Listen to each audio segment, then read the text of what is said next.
ગોરા ગામે સરકારી કામમાં ઘટના આગળ ઉભા ગયા 3 જેટલા સારું આખું નંબર અમે પ્રથમ તો આપોના માધ્યમથી શ્રદ્ધાંજલિ પાઠવી સાથે એમના પરિવારજનોને પણ ઈશ્વર શાંતિની ઘડીએ શક્તિ આપે એ પ્રાર્થના કરું છું. ખરેખર સાથી અમે બધા જ લોકો સંગઠનના પાર્ટીના આગેવાનો વિવિધ પાર્ટીના બાકીના આગેવાનો પણ બધા ભેગા મળીને પરિવારને સાંત્વના આપવા હોસ્પિટલ પર ઉપસ્થિત હતા અને જે બને શક્ય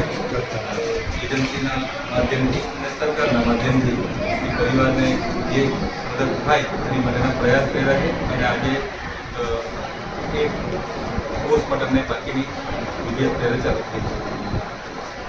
ખાસ કરીને જે કઈ રીતે પરિવારને આર્થિક સહાય મદદની કઈ રીતે આયોજન સરકાર બધા જ આગેવાનો બેઠા, પરિવારોને પરામર્શ કર્યો, સરકારી અધિકારીઓ સાથે પણ બેઠા અને એજન્સી દ્વારા અત્યારે 50 લાખ રૂપિયા મૃતક વ્યક્તિના પરિવારને આપવાની વાત છે. એમાં 20 લાખ રૂપિયા આજે જ મળી જશે. સાથે સાથે એમના પરિવારમાંથી જેમને જે લોકો નોકરીની પાત્ર છે એમને નોકરી આપવાની પણ વાત છે, બાળકને ભણતરની ચિંતા કરવાની પણ વાત છે અને સિવાય સરકારના ધારાધોરણ પ્રમાણે સરકારી માધ્યમથી પણ એમને જે મળતું હશે તે મળશે અને ખેડૂત હશે તો ખેડૂત વીમાનો પણ લાભ એમને મળશે. ભવિષ્યમાં આવી દુર્ઘટના ના થાય તેના માટે તંત્રને શું આમાં ચર્ચા થઈ છે? એક જે આખું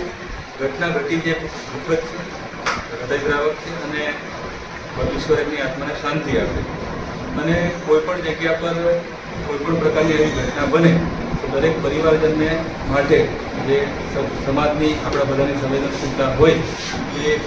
હંમેશા માટે એમની સાથે હોય છે અને પરિવારજનોને પણ ઈશ્વર શક્તિ આપે અને મૃતકોની આત્માને શાંતિ આપે.